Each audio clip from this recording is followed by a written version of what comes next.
es puro cuento. Todo es puro cuento. Ni siquiera había terminado la conferencia de prensa y los periodistas decían que todo era un cuento. No los creían. ¿Por qué? ¿Qué hacer? Acá te lo cuento. No estoy exagerando, era una mañana de julio hace casi 10 años atrás. Yo estaba en Palacio Quemado, así se denominaba el Palacio de Gobierno en Bolivia. Estaba haciendo hora para que se inicie la conferencia de prensa en la que se iba a anunciar la construcción de los teleféricos en Bolivia. El anuncio era inesperado porque no era parte del programa de gobierno ni se había dado indicios de su ejecución. Pero de lejos era una gran noticia porque su implementación iba a generar gran beneficio para los habitantes de las ciudades de La Paz y Atlanta. Yo estaba algo nervioso, estaba algo intranquilo, esperando que los periodistas pudieran ingresar.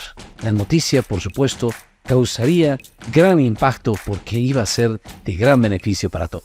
Cuando se abrieron las puertas del salón, los periodistas ingresaron rápidamente, incluso a empujones, para tratar de ganarse los primeros lugares, los lugares más cercanos al presidente, seguramente con la idea de tener las mejores imágenes. Yo me quedé sentado en la parte posterior, en la fila posterior, y desde ahí pude observar ese trabajo interesante que hacen los periodistas, los que hacen justamente el trabajo de las noticias. Desde ese lugar también yo tenía el privilegio de escucharlos, escuchar lo que decían o lo que comentaban respecto a lo que podía ser la conferencia de prensa o los resultados después de la conferencia de prensa.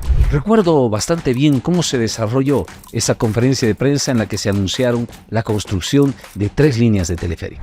Sin embargo, recuerdo con mayor nitidez cuando concluyó la conferencia de prensa y se armó una tertulia improvisada entre los periodistas cuando empezaron a comentar sobre la conferencia de prensa. Yo me quedé sentado, escuchando cómo decían ellos prácticamente lo que iban a ser los titulares del día siguiente.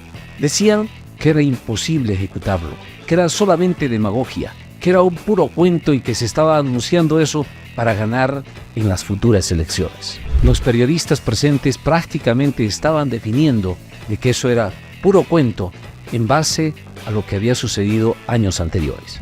Yo me quedé atónito, porque prácticamente estaban definiendo como engaño un proyecto en el que yo venía trabajando meses atrás. Así siempre ha sido. Ofrecen, engañan a la gente con mentiras y luego desaparecen. Reclamaban los periodistas, exclamaban los periodistas respecto al anuncio que se había realizado. Lo cierto es que los periodistas basaban esas expresiones en algo que realmente había sucedido, porque los teleféricos los habían ofrecido con anterioridad, pero no se había cumplido, no se habían hecho realidad estos teleféricos.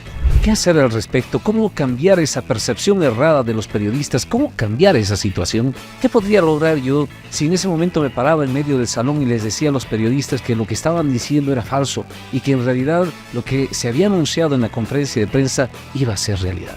Creo que no hubiera logrado nada, porque ni la mayor elocuencia ni las palabras que pudieran fluir en ese instante hubieran cambiado la percepción que tenían los periodistas respecto a ese proyecto. Estaban totalmente escépticos, había incredulidad. La única manera de cambiar esa percepción de incredulidad era demostrar con hechos que no es puro cuento, que no era puro cuento ni que era una oferta electoral. Entonces me propuse trabajar con los mismos periodistas, con los mismos medios de comunicación, no para cambiar su percepción en lo inmediato, sino en el mediano plazo, hacer de que ellos sean parte de la comunicación del proyecto e incluso se apropien del proyecto. Para ello, debía hacerlos partícipes de todo el proceso de construcción. Los trabajadores de la prensa deberían constituirse en los testigos de cada paso en el proceso de construcción de esta mega obra. Y así fue. Ellos estuvieron presentes en la firma del contrato, en la presentación de la maqueta, cuando llegó la primera cabina, cuando se colocaron las torres, cuando se hizo el tendido del cable, cuando visitamos incluso a la propia fábrica. Ellos fueron testigos de todo el proceso de la construcción. En poco tiempo, los periodistas, los medios de comunicación se habían convertido en nuestros aliados. No solamente comunicaban sobre la ejecución del proyecto, sino también sobre los beneficios que traía este sistema de transporte. Esto me dejó una lección. No siempre se puede demostrar la verdad de manera inmediata y con palabras, pero la verdad es indiscutible cuando están por delante los hechos y las obras. Con paciencia y trabajo se puede revertir la incredulidad y la falsedad. Actuar con inteligencia es saber decir las cosas en el momento oportuno y sin palabras.